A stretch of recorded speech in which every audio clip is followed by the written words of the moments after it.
that is MOOCs or online learning. I have this vision of a particular technological innovation of the 19th, and I can see it. He actually worked at National Journal.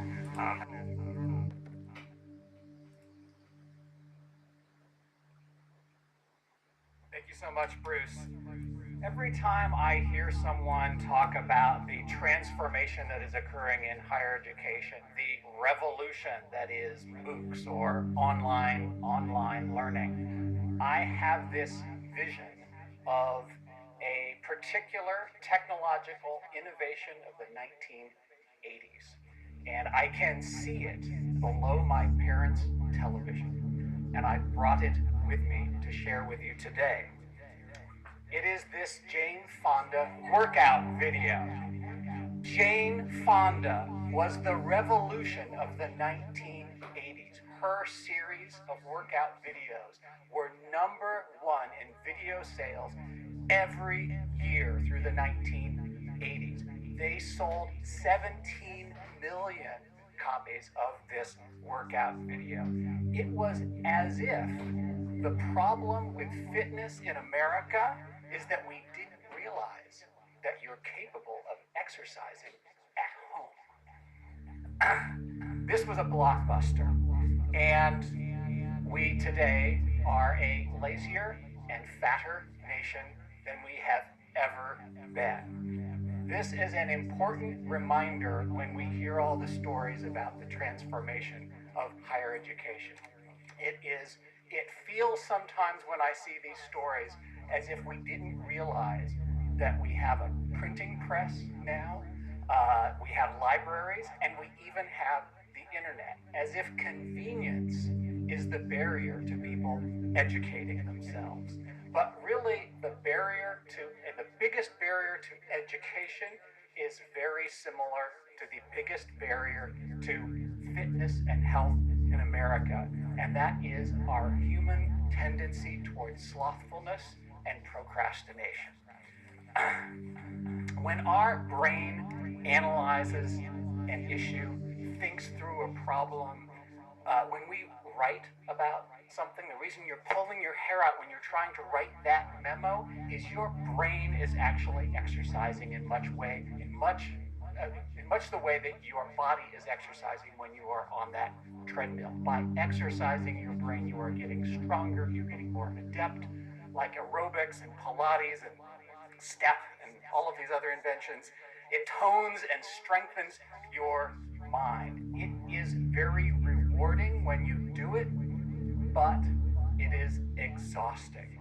And so as humans who are trying to preserve our strength for when the tiger is about to jump on us, or preserving that fat in our bodies for the winter when we don't have food, we have a natural tendency to avoid and resist the work that it takes to do the learning. If I were to have a screen here and put a graph or an equation up there, some of you would actually concentrate on it and do the analyzing in your brain. Many of you, probably most of you like me, would just wait for the speaker to tell you what it means, so you don't have to do the work. It happens to me anytime somebody puts a poem up, like I'm not going to be able to analyze it, and so I just wait for them to tell me what it means. How many people here are members of a gym? How many people go to the gym? Okay, a good number. Why do we go to a gym? Anybody have an answer? Why do you go to a gym? You might say, okay, there's the equipment, but the biggest reason that you go to the gym is because if you try to exercise at home, you will wimp out. You go to a place where there is a social norm. If you go to a gym and don't exercise, you're either a pervert or a loser. So you go to a place where if I'm not exercising, I can't be here. It forces you to actually exercise. And you also know, if you don't have a respectable resistance on that machine, the next person's going to go, who was that? And they're gonna give you a funny look. So a college is kind of like a gym. A residential college is like an extreme gym, like a fat camp that you go, where you surround yourself with those norms, the peers who are the inspiration, some peers who can sympathize with you in your struggle and your effort to get better at things. And these are all tricks to counteract that natural tendency towards slothfulness and procrastination that we have. Courses in college are not designed so that they will be inconvenient. A lot of what we hear about advances in education is we're making it convenient. Courses were designed as another kind of trick. It's a commitment device, like a New Year's resolution. It's saying, instead of just waking up every day and say, should I do some schoolwork today and go to a class? Instead, you say in advance, you're asked to commit to what you know you want long term, what you know is good for you, which is, I will show up prepared for class every Tuesday and Thursday at 10 o'clock for an hour and a half. It's a commitment device. It doesn't always work, but it works a lot better than trying to make the decision every day about whether to exercise your brain that particular day. So the problem is not the availability of knowledge. It is how to get the right kind of sustained student interaction with knowledge, exercising the brain regularly and in the right ways. That is what a good teacher does. Yes, a teacher provides information, but also the best teachers probe, they prompt discussion, their assignments are creative and help people think, they provide feedback on writing assignments, they assign rewriting, yes, quizzes and grades. It is like a personal trainer who is pushing you to go a little bit further than you even thought you could, and then you feel good about it and you want to do it and you want to commit to even more. So the idea that MOOCs, especially the concept of putting lectures up on the internet, will somehow change education is rather ludicrous.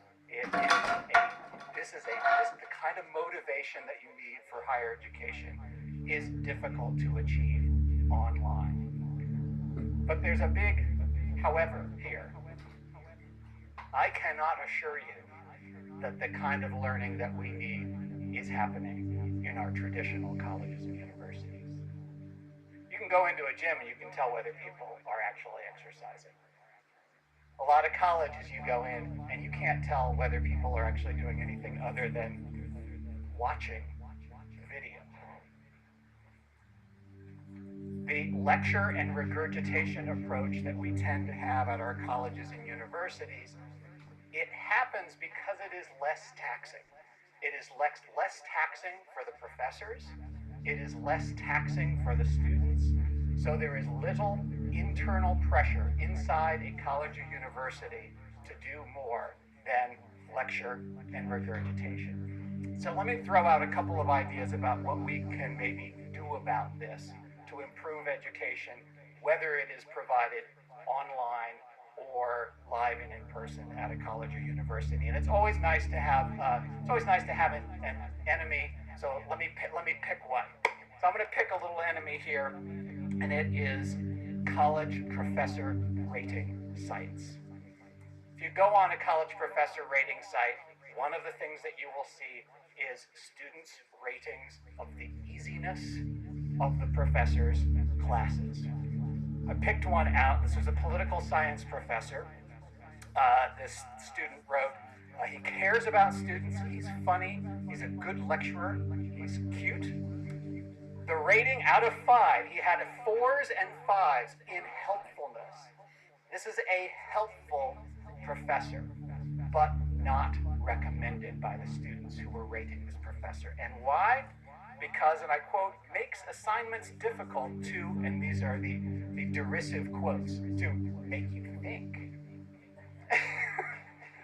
You will tear your hair out, is what this person said. This is what we want faculty members to do, to make students think. Another person said, questions are not always clear. Well, people love clear questions, or queer questions, but clear questions like, what did Bob just say? These kind of regurgitation kind of questions feel great because I can then repeat it. I'm pretty sure I'm right. I am right. I get a good grade. Wonderful. I'm done. As if you exercised on that machine and did a great job. It is the unclear questions, the nuances, that is what higher education is ultimately about. What we need in our workforce. The dynamic here of these evaluations is that it also means that the faculty themselves have an incentive to make their courses easy so that students enroll in those courses. A professor once told me that when a course in their department was in danger of being eliminated, all they did was give more A's and suddenly the course was one that was plenty of people were signing up for, and it was no longer in danger of being eliminated by the college. So we need to find a way, and maybe it's simply a matter of reversing the dynamics of professor ratings by telling students that along with your GPA, we're going to have the percentage of difficult rated courses that you took included on your transcript, to make students think again about whether to choose. Or you could have grading distributions that indicate whether you're taking just courses where pretty much everyone is guaranteed an A. My other suggestion of an area we might work on is related to MOOCs. We had a bill in California that got a whole lot of attention earlier this year to require colleges in the state to accept MOOC credits. Now, this would be very hazardous if the courses are a cheap replacement for something that really is a really good education. It could be useful if it forces faculty out of their lecture and regurgitation practices by telling them, look, we can get lectures here. What are you doing in your classroom that is about the interaction of the learning, the actual exercising? Now, that bill has been dramatically reduced to just some funding for the colleges to prepare online courses, and with some good reason. We don't want to have a situation where we, by telling a college they have to accept some credits, it means that the college is no longer responsible for the quality of their own degrees. And that is going too far in terms of a change in higher education. That could really come back to bite us. But what if we were to get some independent expert evaluations of the rigor and depth, the actual student work that is occurring in courses, as part of the evaluation of whether this online course or community college course is as good as the course at University of California, the California State University course. It doesn't necessarily have to be required for that college to accept those credits, but by doing the evaluation, you create a dynamic where the colleges have to show that, in fact, what they say about the rigor of their courses is true. Maybe it will result in them reconsidering the transfer of those courses, and we can improve transfer, or it will cause them to see that they perhaps are not engaging in the type of education that we should have in this country, and they will have to make changes to those courses and improve college. They need to show that those courses are better than simply watching the Jane Fonda video. Thank you very much.